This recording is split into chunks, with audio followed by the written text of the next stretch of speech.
प्रधानमंत्री ऐलान करते हैं कि तीनों कृषि कानून रद्द किए जाते हैं, संसद में भी रिपील हो जाएगा। इसका मतलब आने वाले वक्त में इकोनॉमी के लिहाज से, खासकर एग्रो बेस्ड इकोनॉमी के लिहाज से क्या कुछ आपको नजर आता है?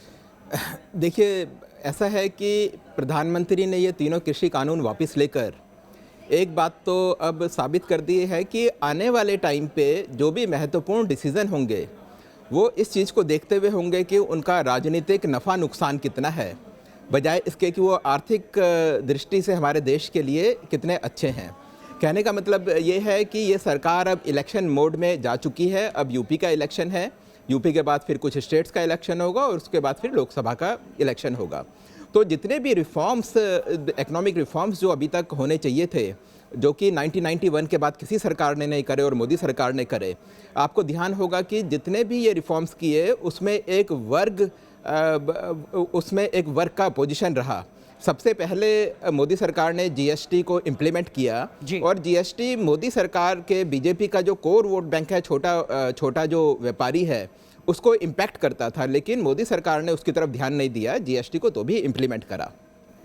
उसके बाद जो आईबीसी कोड आया, जो कि बेसिकली बैंक के ऊपर जो उद्योगपतियों के जो कर्जे थे उसको क्लीन करने के लिए वो उसको एक्ट को लेकर, उस कानून को लेकर आए थे।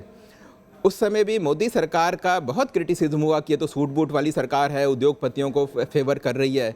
इसका भी मोदी सरकार ने कोई ध्यान नहीं दिया और ये रिफॉर्म लेकर आए। और अगर ये लाइन लगा के इस तरीके के रिफॉर्म्स हैं, इंश्योरेंस सेक्टर में एफडीआई 74% हुआ, डिफेंस सेक्टर को प्राइवेट लोगों के लिए खोला गया, पीएलआई स्कीम लेकर आए और लेबर लॉस जो कि अभी तक खैर इम्प्लीमेंट नहीं हुए हैं, लेकिन वो भी ये लेकर आए थे। तो ये सारे के सारे ऐसे डिसीजन थे जिसका कि मेनली हमारे आर्थिक स्थिति के लिए क्या चीज़ ठीक रहेगी उसको देखते हुए डिसीजन लिए गए थे जी। लेकिन ये रिपील करके, ये जो वापस लेके जो कृषि कानून है, मोदी सरकार ने ये साबित कर दिया है कि अब इलेक्शन नज़दीक आने वाले हैं और आज की डेट के बाद जो भी डिसीजन होंगे, मेरे ख्याल से ये लास्ट रिफॉर्म होगा, लास्ट उनका बड़ा डिसीजन था। अब मेरे को लगता नहीं कि कोई बड़े बिग बैंग इकोनॉमिक रिफॉर्म जिसे हम कहते हैं उस तरीके के कोई डिसीजन होने वाले हैं। ठीक है सर, इसको मैं पॉलिसी पैरालिसिस तो नहीं कहूँगा, लेकिन क्या आपको लगता है कि इस फैसले का अर्थव्यवस्था के लिहाज से जो इन्वेस्टर हैं उनमें भी एक नेगेटिव मैसेज जाता है, कहीं कुछ संशय जैसा बनता है कि क्या हमें आगे बढ़ना चाहिए या हो सकता है कि सरकार किसी और फ्रंट पर कोई और बड़ा फैसला न ले ले? नहीं, मेरे को लगता नहीं कि कोई ऐसा भी बड़ा फैसला होगा जिससे कि उनके वोट को असर पड़ता है।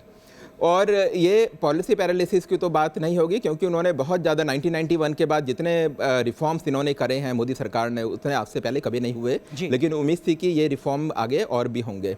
आपको ध्यान होगा कि ये जब क्रिटिसिज्म हुआ था कि पार्लियामेंट में डिबेट के बिना कृषि कानून को ऑर्डिनेंस के थ्रू लेकर आए हैं, तो उसमें से कई सारे उसके रीज़न्स उस समय बताए गए थे। जो भी एक रीज़न ये था कि हमारी अर्थव्यवस्था बहुत ख़राब थी और मोदी सरकार ये दिखाना चाहती थी कि नहीं, हम लोग कमिटेड हैं बिग बैंग रिफॉर्म्स के लिए और जो फॉरेन इन्वेस्टर्स हैं उससे इसके लिए वो अट्रैक्ट होंगे। ये बात ठीक हो या गलत हो, ये बात मुझे नहीं मालूम, लेकिन बात यह है कि ये एक मैसेज ज़रूर इन्वेस्टर कम्युनिटी के अंदर उस समय था। लेकिन आज की डेट में अगर हम देखें तो जो रिफॉर्म अभी हो चुके हैं उसके बाद कुछ भी नहीं होने वाला है।